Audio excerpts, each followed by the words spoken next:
मित्रांनो, आपण आता इंजिनियर या शाखेचा विचार करूया. इंजिनियर या शाखेकडे जाऊ इच्छिणारे किंवा गेलेले जे विद्यार्थी आहेत त्यांच्या कुंडलीत आपल्याला लग्नस्थानी मेष, मिथुन, कर्क, धनु, मकर, कुंभ या राशी सापडतात. तर त्यांचे शिक्षणाचे ग्रह हे मंगळ, बुध, गुरु, शनी या ग्रहांच्या नक्षत्रात व त्यांचे गुणधर्म आढळणाऱ्या नक्षत्रात असतात. आता ही पहिली कुंडली पहा. ही कुंडली स्त्री जातकाची असून लग्न मिथुन आहे. लग्नेश बुध झाला. तो या कुंडलीत लग्नेश आणि चतुर्थेश म्हणजेच प्रथम स्थानाचा आणि चतुर्थ स्थानाचा भावेश आहे. तो सप्तमात धनुराशीत आहे. लग्नेशाची दृष्टी ही लग्नस्थानी आहे म्हणून लग्न बलवान आहे. या कुंडलीत पंचमेश म्हणजे पंचमात तूळ रास म्हणून पंचमेश हा शुक्र आहे. शिक्षणासाठी पूरक ग्रह हे 3, 7, 9, 11 म्हणजेच रवी, गुरु, शनी, मंगळ असे आहेत. पंचमेश शुक्र उच्चीचा असून तो उत्तरा भाद्रपदा या शनीच्या नक्षत्रात तर गुणधर्माने रवीच्या नक्षत्रात आहे. तो दशमात मंगळाच्या युतीत आहे. म्हणजेच जातक हा सायन्सकडे जाण्याचा कल हा आपल्याला दिसून येतो. तृतीयेश सप्तमेश रवी आणि गुरु याच्या लाभयोगात शुक्र आणि मंगळ आहेत. तर नवमांश कुंडलीत सुद्धा बुध हा वर्गोत्तम आहे. तसेच नवमांश कुंडलीतही आपण जर बघितले तर गुरुचा आणि बुधाचा हा लाभयोग आहे. म्हणजेच जातकाची बुद्धी ही उत्तम आहे. त्याच्या शिक्षणाच्या दशा या शुक्राच्या आणि अंतर्दशा स्वामी हा गुरु होता. त्यावेळी त्याचे शिक्षण पूर्ण झाले. आता मला इथे दुसरी गोष्ट सांगायची आहे. उत्तरा भाद्रपदा हे नक्षत्र शनीचे आहे. या कुंडलीत शनी हा अष्टमेश आणि भाग्येश सुद्धा आहे. मग अशा वेळेस आपण विचार केला तर शुक्र हा अष्टमाशी आणि नवमाशी संबंधित झाला कारण तो त्याच्या भावेशाच्या नक्षत्रात आहे म्हणून. आता शुक्र हा उच्चीचा आहे आणि अष्टमेश नवमेशाशी संबंधित आहे. म्हणजे जातक पुढे जाऊन परदेशात शिक्षण घेऊ शकतो असे मार्गदर्शन आपण जातकाला आगाऊही करू शकतो. आणि त्याचप्रमाणे ही स्त्री इंजिनिअरिंगची डिग्री हिने इथेच घेतली म्हणजेच भारतात घेतली तर पुढील शिक्षणासाठी ती अमेरिकेला गेली. आता व्ययस्थानामध्ये 2 म्हणजेच वृषभ रास आहे. लग्नबिंदू जर विचार केला तर तो आर्द्रा नक्षत्रात म्हणजेच राहूच्या नक्षत्रात आहे आणि राहू हा व्ययस्थानी आहे स्थिर राशीत.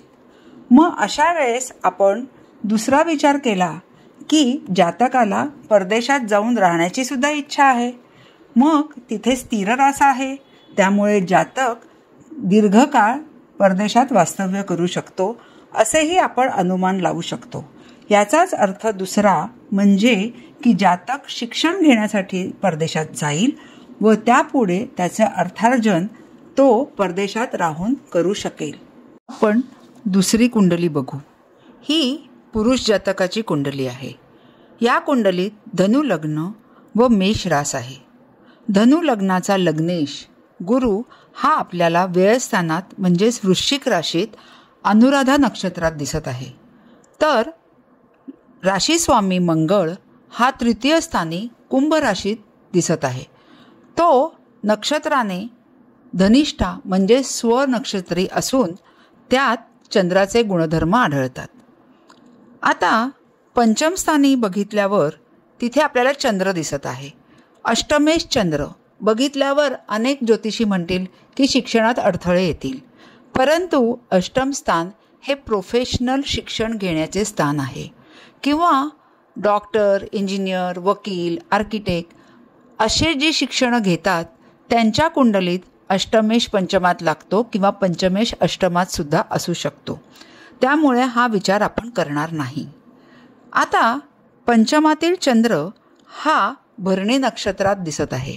भरणी नक्षत्र हे शुक्राचे जरी नक्षत्र असले तरी त्यात मंगळाचे गुण दिसून येतात.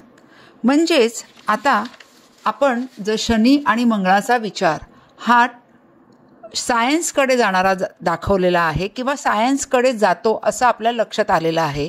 त्यामुळे हा विद्यार्थी 10वी नंतर सायन्सकडे जाऊ शकतो हे निश्चित. आता पुढचं शिक्षण त्याचं कसं होईल तर पंचमेश मंगळाचा भाग्यशाशी म्हणजेच रवीशी हा नवपंचम योग दिसत आहे आणि तृतीयेश शनी आणि सप्तमेश बुध याचा समसप्तक म्हणजे प्रतियोग आहे. एकमेकांवर दृष्टी आहे. तिथेच लग्नेशही आहे. बुधाबरोबर आणि शुक्राबरोबर हा लग्नेशही तिथे आहे. म्हणजेच आपण त्याची इच्छाशक्ती ही इंजिनिअरिंगकडे जाते आहे हे सांगू शकतो. मग याने कोणत्या पद्धतीचे इंजिनिअरिंग करावे? कारण इंजिनिअरिंगमध्ये सुद्धा वेगवेगळ्या शाखा आहेत. मेकॅनिकल, इलेक्ट्रिकल, इलेक्ट्रॉनिक्स, झालंच तर केमिकल, सिव्हिल. तर यापैकी आपण विचार केला तर चंद्र हा ट्रान्समिशनचा कारक आहे आणि बऱ्याचशा म्हणजे मंगळाच्या नक्षत्रात चंद्राचे गुणधर्म लागत आहेत. भरणी नक्षत्रात मंगळाचे गुणधर्म लागत आहेत. म्हणजेच चंद्र मंगळाचा हा संबंध येतो आहे. म्हणून आपण या विद्यार्थ्याला ENTC म्हणजे इलेक्ट्रॉनिक्स अँड कम्युनिकेशन, कारण चंद्र हा कम्युनिकेशनचा पण कारक ग्रह आहे, म्हणून ही शाखा आपण त्याला सुचवू शकतो. तिसऱ्या कुंडलीचा विचार करूया. ही कुंडली पुरुष जातकाची असून लग्नी मीन रास आहे. चंद्र रास ही धनु आहे. म्हणजेच इथे लग्नेश दशमेश हा गुरु आहे.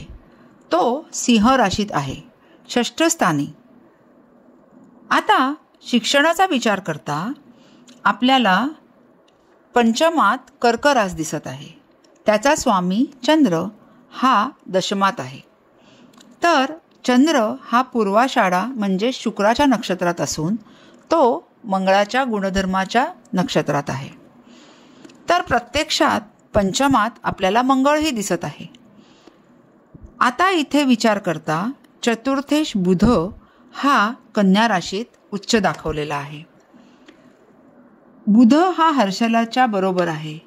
म्हणजे जातकाची बुद्धिमत्ता ही उच्च आहे.